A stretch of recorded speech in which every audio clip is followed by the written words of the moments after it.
Hello everybody, this is another video and we are doing ways to represent exponential, linear and exponential functions. Now this only says exponential functions because today we are doing one way to do exponential functions. And so we all know the slope-intercept form, which is y equals mx plus b.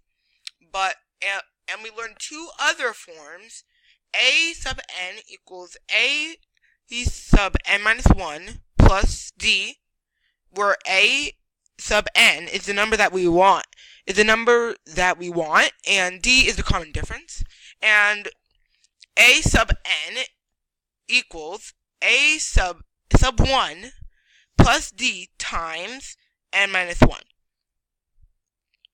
Where a sub 1 is the first number in the sequence, and again, d is the common difference. Now we're doing the recursive formula. The first one was the recursive formula, and the second one was the explicit formula. Now we're doing the recursive formula for this would be, those were for linear, although the next two that we're going to be showing you are going to be for exponential. Now we're going to be doing the recursive formula for this, which is going to be a sub n equals a sub n minus 1 times r. We already know what a sub n is and a sub n minus 1 is, but we don't know what r is. That's the common ratio, or the number that it's multiplying or dividing by. So the sequence that we're going to use is 3, 9, and 27. We're stopping at 27 because it's kind of large, but because once we get past that, it's going to get larger.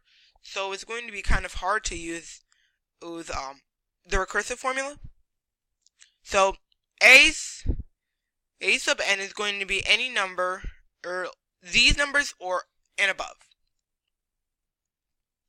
So we're going to be doing a sub 4 for this. So we do a sub 4 equals a sub 4 minus 1 times 3, because the common ratio is 3.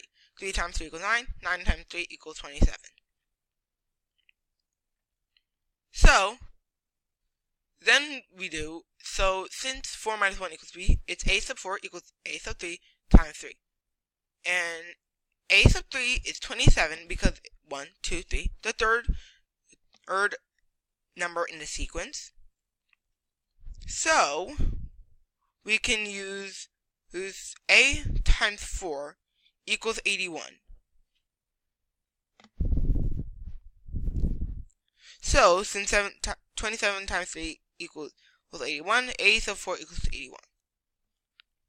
Now this is normally used for things such that you know the answer to beforehand, and it's much harder to do this for exponential than it is for linear, because linear you're only adding by a certain amount, which is really easy, but it can get very confusing in the bigger types of numbers, when in exponential, such as when you get to 158 times 5. When you say that r equals 5. That will get very confusing. So this may not be the best strategy for this, but it is one way to do this. So last time I gave you a sub 100.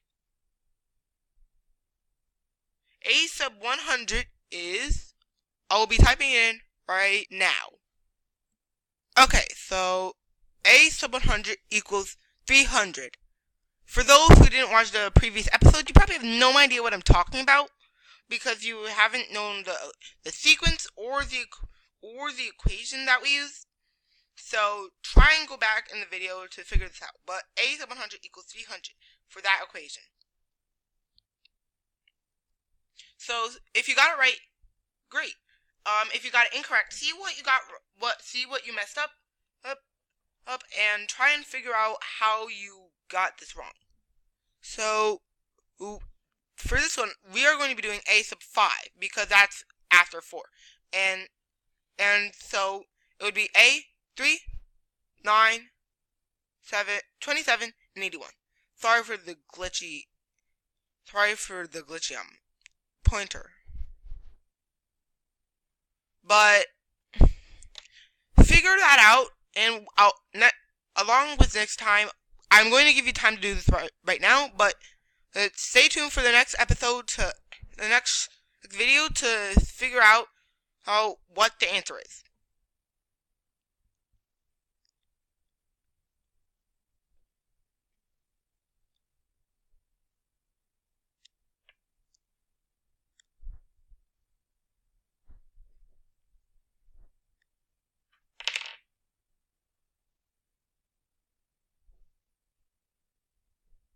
Okay, so that should be enough time, but if it's not, pause the video or do this once the video is done, and hit subscribe, hit the bell, leave a like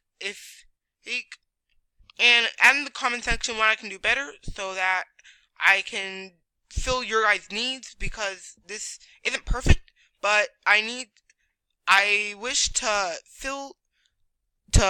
help you, so tell me what you need, tell me what needs to be done to make this better, and bye.